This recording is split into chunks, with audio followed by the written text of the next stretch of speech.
I made it. I made it home. To my real home, in my real town. When I left my other home in the fog, there was no telling what I was about to face. It could have been as simple as walking back through the fog. And I wish it had been that easy. The plan was to leave around midnight on Saturday. I wanted to try and match the day and time of when I initially stumbled into this world. I thought that would give me my best chance of getting back home. I spent most of my day resting and planning my journey. I needed as much energy as I could get, and a plan of what to do. Then I waited. Once the clock showed 11:45 p.m., and I heard the rest of my fog family head to bed, I set off to go. I rolled out of bed, threw my hair in a messy bun, and stepped into my running shoes. On my way out of my room, I grabbed a sweater and tied it around my waist and picked up my backpack. I wasn't sure how long the journey would be, so I quietly snuck to the kitchen and grabbed a few bottles of water, some bread, and some granola bars and stuffed them in my bag.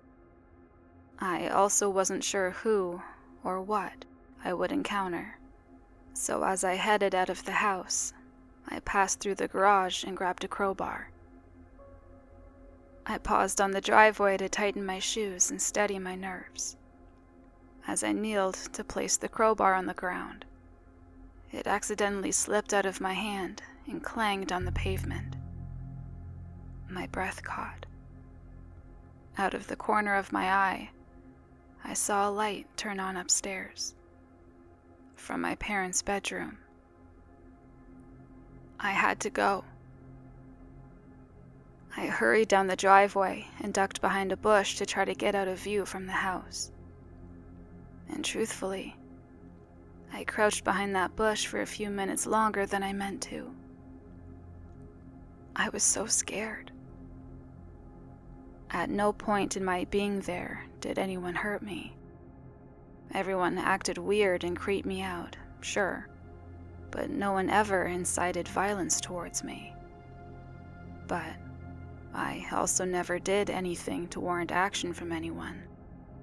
For the weeks I'd been there, I was always quiet and polite, and mostly kept to myself. The only time I truly felt threatened was when I stood at the town's edge on the night I tried to leave. The intensity in my neighbor's eyes as I walked closer to the town limits was so unsettling. It was frightening. I could feel every pair of eyes on me, and the air felt thick with tension and anticipation. It was like when you're sitting at the top of a drop tower, just waiting for the ride to release and plummet to the ground. I didn't know what would happen if I pushed forward. But as I sat behind that bush, I knew I was about to find out. I glanced at my phone. 11:54 p.m. I had to get going. I needed to be out on that county road for midnight. So, with a shaky exhale, I pushed myself up and hurried towards the edge of town. I did my best to keep hidden and step quietly, but it didn't seem to matter.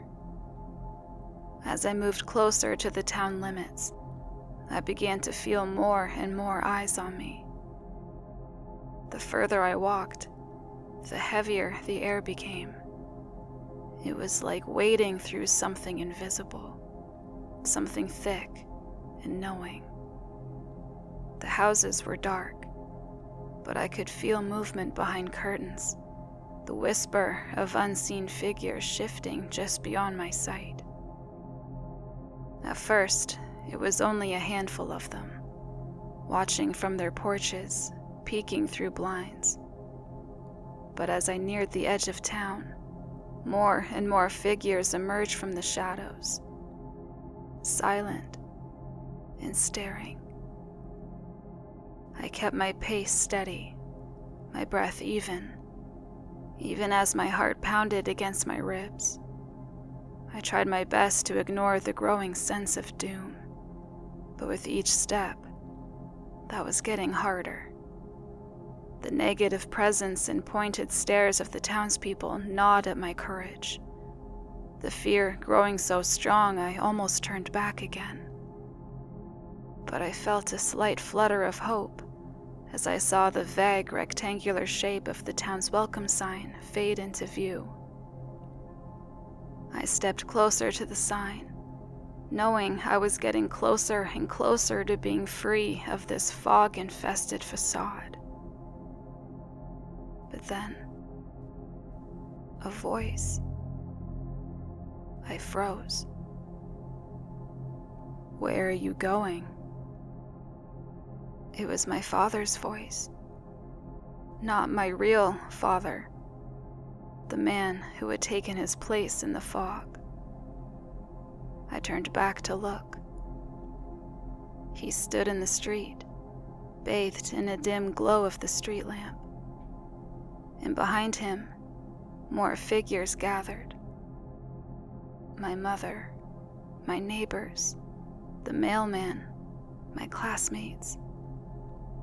"You belong here now," he said, tilting his head just slightly, his eyes unblinking.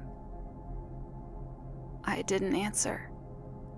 Instead, I ran. I expected to hear the whole town take chase, but I only heard one pair of footsteps, and I knew from the slightly lopsided sounding strides it was my dad. His leg had healed over the weeks, and he had gotten better at hiding his limp. But in his moment of desperation to keep me from leaving, he was unable to hide his injury. I glanced over my shoulder as I willed my legs to run faster. And sure enough, I saw him lumbering towards me at an alarming speed. At first, I was confused at how he could move so quickly, but after a second of analyzing his movement, I realized it was because he was partially moving on all fours. As he passed under streetlights, I could see his appearance was shifting.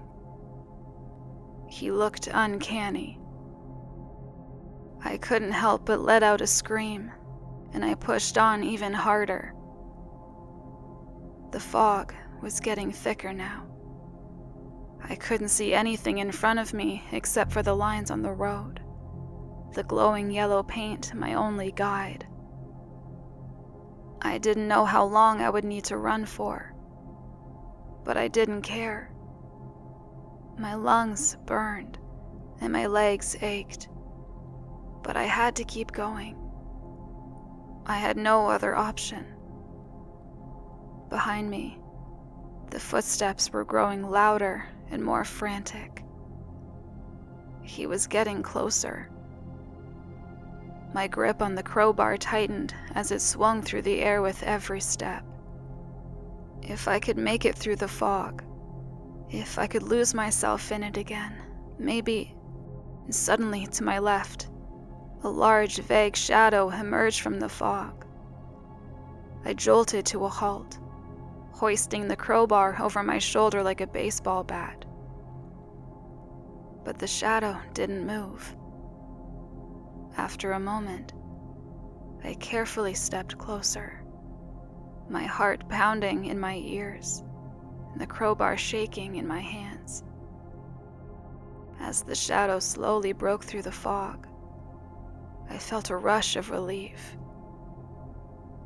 It was my car. I'd made it back to where this had all started. I was almost out. I hoped. As I stood staring at my car, still cradled in the ditch, I suddenly noticed how quiet it was. Where was my dad? Why couldn't I hear him chasing me anymore? Was he hiding? Had he given up?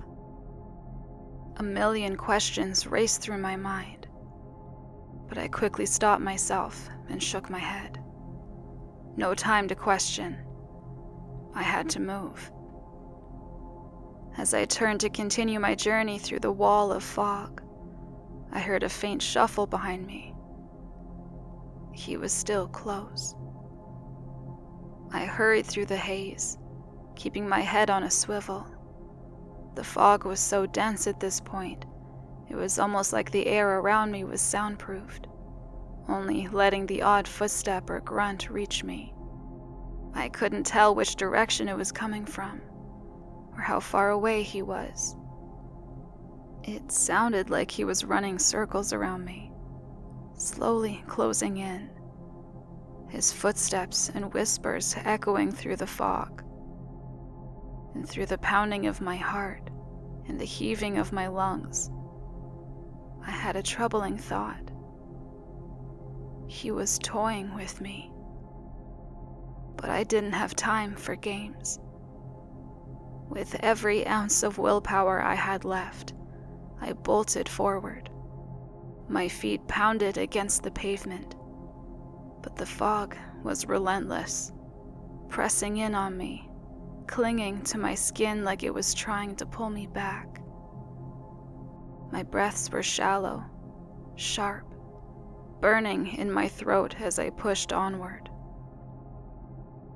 And then, a hand, cold and claw-like, wrapping around my wrist. I screamed, twisting violently, yanking myself away. But his grip was iron. My father, or what was left of him, emerged fully from the fog, his form no longer human. His face was distorted, with dry and cracked gray skin poking through what was left of the human skin that was melting and falling off his frame. His fingers elongated and tight around my arm, pulling me towards him. "You don't belong there anymore," he whispered. His voice was layered, distorted, like more than one person was speaking through him. Stay with us." No. I swung the crowbar with every bit of strength I had. It connected with his arm with a sickening crack. He howled, a sound that wasn't quite human, but not quite animal, and released me. I stumbled backward and ran. The fog thickened even more, the air buzzing with something unnatural, something angry. I was suffocating, drowning in it, and my legs were about to give out. But then, a glimmer, a shift in the air, a door I couldn't see, but could feel. I lunged forward, diving into the nothingness, desperate. My body tensed, expecting to hit the ground hard. But instead, I fell through.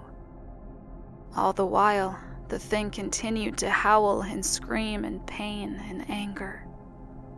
It echoed through the air as I fell through this portal. And then, just as suddenly as the nightmare had begun, it was gone.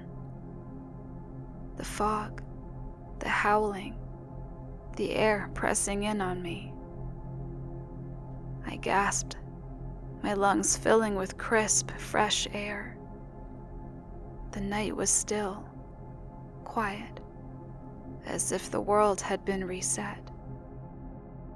I was lying in the middle of the old county road, the one that led home, the real one. My body ached, my hands scraped and raw. I pushed myself up, and saw the faint glow of streetlights in the distance. I made it. I made it home. Tears burned in my eyes, but I didn't let them fall. Not yet. I couldn't trust it. Not fully. I needed to be sure. I forced myself to my feet, legs shaking beneath me, and staggered towards town. The moment I crossed into the first familiar street, a wave of exhaustion hit me so hard I nearly collapsed. But I kept moving. I had to see my house, my family, my real family. And then, it was there. My home. The porch light was on, a warm, welcoming glow. With a trembling hand, I knocked on the door, and for a terrifying moment, there was only silence. But then footsteps, the sound of a lock clicking, and the door swung open. There she was. My mother. My real mother. Her eyes widened in shock. Oh my God. Her arms wrapped around me, pulling me in, warm and real. I fell against her, finally allowing myself to break down. My voice cracked. I thought I'd never make it back. She pulled back, cupping my face.